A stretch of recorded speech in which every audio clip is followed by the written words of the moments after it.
খুব দ্রুতই পদত্যাগ করতে পারে ইংল্যান্ডের প্রধানমন্ত্রী কিয়ার স্টারমার। আসসালামু আলাইকুম, আমি মনিরুজ্জামান। জানাবো ইংল্যান্ডের বর্তমান সমসাময়িক রাজনৈতিক বিষয় নিয়ে। ইংল্যান্ডের প্রধানমন্ত্রী কিয়ার স্টারমার তিনি আগামী 18ই জুন উপনির্বাচনের আগে পদত্যাগ করতে পারে এমনটাই গুঞ্জন শোনা যাচ্ছে, বা এমনটাই হইতে পারে। এটি স্বচ্ছ এবং ক্লিয়ার।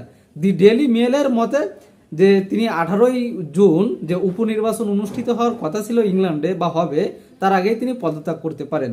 কারণ মন্ত্রী পরিষদ সহ পার্লামেন্টের প্রায় সদস্যরা, ধারণা করা হচ্ছে প্রায় 90 জনের বেশি সদস্য তার উপরে অসন্তুষ্ট বা অনাস্থা রাখছে।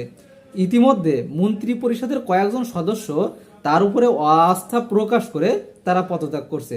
সুতরাং এটা ক্লিয়ার যে যেহেতু মন্ত্রী পরিষদের কয়েকজন সদস্য পদত্যাগ করছে, সুতরাং আগামীতে পার্লামেন্ট মেম্বাররাও কি করতে পারে, পদত্যাগ করতে পারে।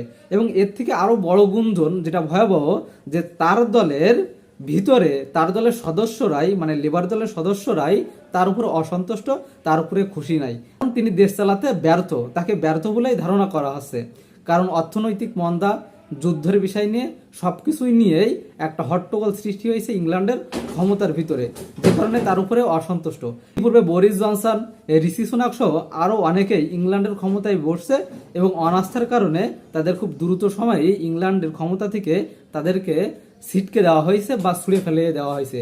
সুতরাং ইংল্যান্ডের ক্ষমতায় এটি নিহাত সামান্য একটি ব্যাপার যে প্রধানমন্ত্রী ক্ষমতায় আসেন আবার সেখান থেকে চলে যান, যদি তার কোনো অপকর্ম থাকে বা তিনি দেশ চালাতে ব্যর্থ হয়।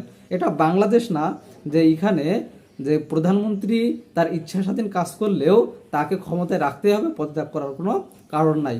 কিন্তু এখানে নিজ দলের এমপিরাও তার বিরুদ্ধে ভোট দিতে পারবে। কিন্তু বাংলাদেশের সংবিধান অনুযায়ী যে দল যে সিদ্ধান্ত নেবে সেই সিদ্ধান্তে আপনাকে ভোট দিতে হবে। আপনি যদি তার বিরুদ্ধে ভোট দেন তাহলে আপনাকে কি করা হবে, পার্লামেন্ট সদস্য থেকে আপনাকে বাতিল করা হবে।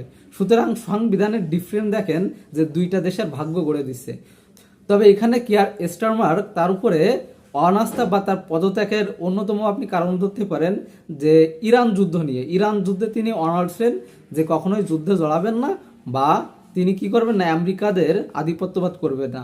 সুতরাং আমেরিকার কথা যারা না শোনে তাদেরকে অনেক ছলে বলে কৌশলে হলেও, যে সামনে থেকে বোঝা না গেলেও পিছন দিক থেকে তাদেরকে ক্ষমতার রদবদল করে দেওয়া হয়। সুতরাং এখানেও যদি তেমন কিছু ঘটে থাকে যে ক্ষমতার পিছনে বা পর্দার আড়ালে এভাবে কলকাঠি নাড়া হয়েছে বা আমেরিকা করছে, কারণ ডোনাল্ড ট্রাম্প প্রকাশ্যে হুমকি দিয়েছিল। সুতরাং এমনটাও হতে পারে, এটা আশাও করা যায়। তবে এখনো স্বচ্ছ না যে আসলে কি কারণে তার উপরে এমনটা করা হচ্ছে। ধারণা করা হচ্ছে যে অর্থনৈতিক মন্দা বা যুদ্ধ পরিস্থিতির কারণে তার উপরে জনগণ অসন্তুষ্ট।